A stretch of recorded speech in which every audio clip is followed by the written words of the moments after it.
औज़ुबिल्लाहिमिनश्शैतानिर्रजीम बिस्मिल्लाहिर्रहमानिर्रहीम। दोस्तान मोहतरम, जिहड़ी स्क्रीन दे उपर तुसी तस्वीरां देख रहे हो बाप बेटे दियां, ये किसी कंपनी दे मालक ने जो कि बड़े अमीर आदमी ने।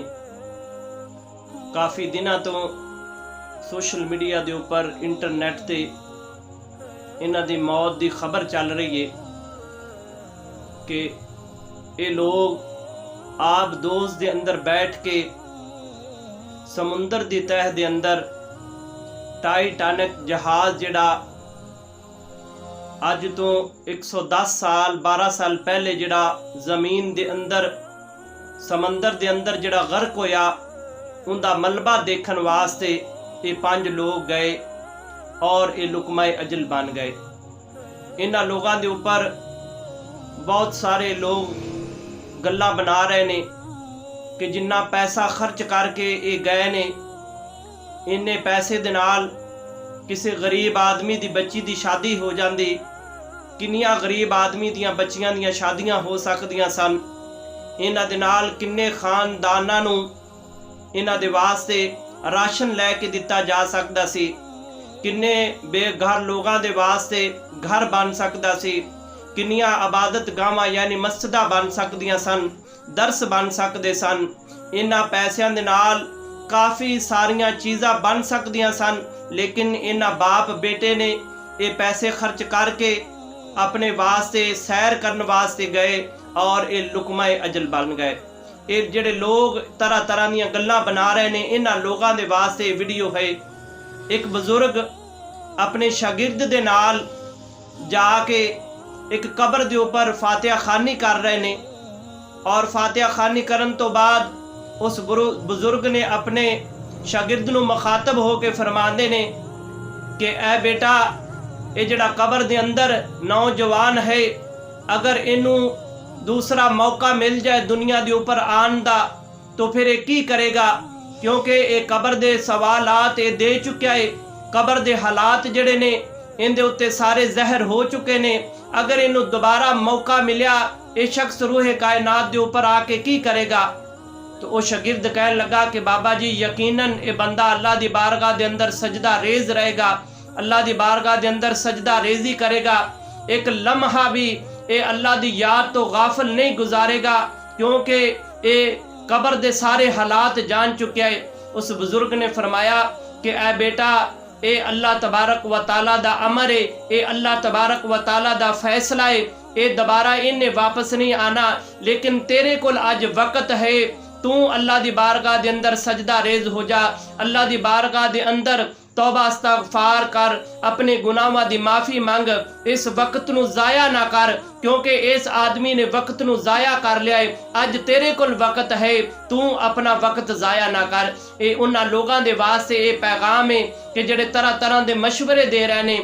ये बाप बेटा अज खत्म हो गए ने, इन्हां ने जिहड़ा रुपया पैसा सी इन्हां ने ज़ाया कर लिया है। लेकिन ये लोग जिहड़े इन्हां नू गल्लां कर रहे ने, उन्हां लोगों के वास्ते ये पैगाम है कि अज तुहाडे कोल वक्त है, तुहाडे कोल जिहड़ा रुपया पैसा है उन्हां दे नाल गरीब बच्चियां दी शादी भी करो, उन्हां दे नाल आबादत गावां भी बनाओ, दरस भी बनाओ, मस्जिदां भी बनाओ, अल्लाह दे रस्ते दे उपर खर्च भी करो, उन्हां लोगों की मदद भी करो जिहड़े लोग जरूरतमंद ने। ये उन्हां लोगों के वास्ते पैगाम है।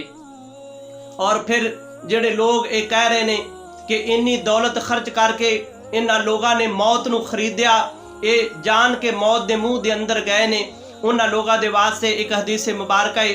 पाक महबूब अलैहिस्सलातु वस्सलाम ने इरशाद फरमाया कि अल्लाह तबारक व ताला दी ज़ात ने जो इंसानां नू पैदा किया, उन्हां लोगों दे अल्लाह तबारक व ताला ने सारा हर चीज़ रूहे कायनात दे उत्ते जिन्ना जिन्ना लोगों नू अल्लाह तबारक व ताला दी ज़ात ने पैदा किया, उन्हां दा अल्लाह तबारक व ताला ने लोहे महफूज के ऊपर लिख दिता है कि इन्हां लोगों ने किन्नी जिंदगी बसर करनी है, किन्ना इन्हां ने रिज़्क खाना है, इन्हां ने किन्ना देर दुनिया के ऊपर इन्हां ने जिंदा रहना है। अल्लाह तबारक व तआला दी ज़ात ने मौत भी लिख दी है, उन्हां दी हयात भी लिख दी है।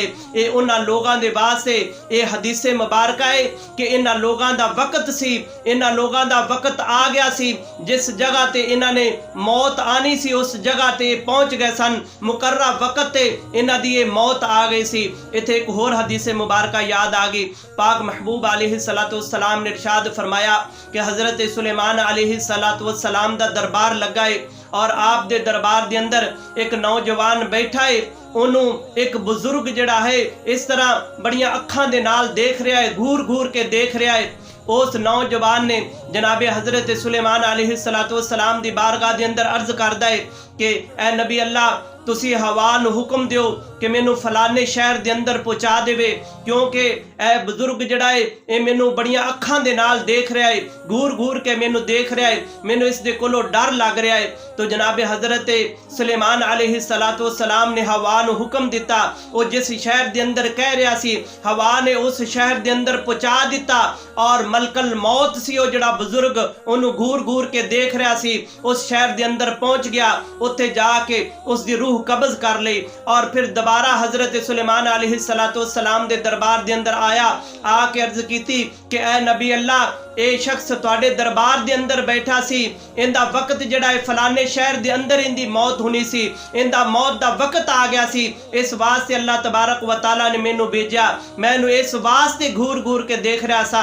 और इन्हें तुहाडी बारगाह दे अंदर अर्ज की, हवा ने इन्हू उस शहर दे अंदर पहुंचा दिता और इंदी उस जगह ते जिस जगह ते इसदी मौत लिखी हुई सी उस जगह ते इसदी मौत आ गई। और उन्हां लोगों दे वास्ते पैगाम है कि जेड़े कह रहे ने कि इन्होंने जान के मौत नूं खरीदिया है, ये जान के मौत दे मुंह दे अंदर चले गए ने, उन्हां लोगों दे वास्ते पैगाम है कि इन्हां लोगों दी ये जेड़े आब दोस्त दे अंदर बैठ के समुंदर दी तह दे अंदर उस टाइटैनिक जहाज दा मलबा देखण वास्ते गए सन। उन्हां लोगों दा वक्त सी, उन्हां लोगों दा मुकर्रा वक्त हो गया सी। उन्हां लोगों ने समंदर दी तह दे अंदर उन्हां दी मौत सी, समंदर दी तह दे अंदर उन्होंने जाके उन्हां नूं मौत आनी सी और मुकर्रा वक्त ते उन्हां नूं मौत आनी सी, उन्हां दा मौत दा टाइम सी, उस जगह ते उन्हां नूं पहुंच के मौत आ गई। दोस्तान मोहतरम, अल्लाह तबारक व तआला दी जात ने जिस इंसान नूं पैदा कीता है फिर उस इंसान ने खत्म हो जाना है और रूहे कायनात दे ऊपर सिर्फ जो चीज बाकी रह जानी है वो अल्लाह तबारक व तआला दी जात बाकी रह जानी है। हत्ता के एक वक्त ऐसा आना है कि मौत नूं भी मौत आ जानी है। एक बुजुर्ग फरमाते ने कोई बन गया रौनक पखियां दी, कोई छोड़ के शीश महल चलिया, कोई भुल गया मकसद आमन दा, कोई करके मकसद हल चलिया। गुलाम फरीदा इत्थे सब मुसाफिर ने, कोई अज चलिया कोई कल चलिया। दोस्तान मोहतरम, ये लोग अज चले गए ने, साढ़े तो पहले लोग भी चले गए ने, उन्हां तो पहले लोग भी चले गए ने। जनाबे हज़रत आदम अलैहिस्सलाम तो लेके जुदों तिकरा दुनिया बनी है, ये लोग आ रहे ने, लोग जा रहे ने, लोग पैदा हो रहे ने, लोगों नूं मौत आ रही है और साढ़े तो पहले लोग भी कब्रां दे अंदर पए ने और एक वक्त आना है असी भी कब्रां दे अंदर चले जाना है और साढ़े तो बाद आने वाले लोगों नूं भी मौत आ जानी है, उन्होंने भी चले जाना है। ये अल्लाह तबारक व तआला दा एक निज़ाम है। अल्लाह तबारक व तआला ने ये निज़ाम चलाया है, इन्हें क़यामत तिकरा चलता रहना है। हत्ता के क़यामत तिकरा इस रूह कायनात दे उत्ते हर चीज़ फना हो जानी है, बाकी रहनी है तो अल्लाह तबारक व तआला दा नाम बाकी रहना है और अल्लाह तबारक व तआला दी ज़ात बाकी रहनी है। अल्लाह तबारक व तआला दी पाक बारगाह दे अंदर दुआ है कि अल्लाह तबारक व तआला सानू इन्हां लोगों तो इबरत हासिल करन दी तौफीक अता फरमाए और अल्लाह तबारक व तआला सानू अपने दरबार दे अंदर सजदा रेजी दी तौफीक अता फरमाए।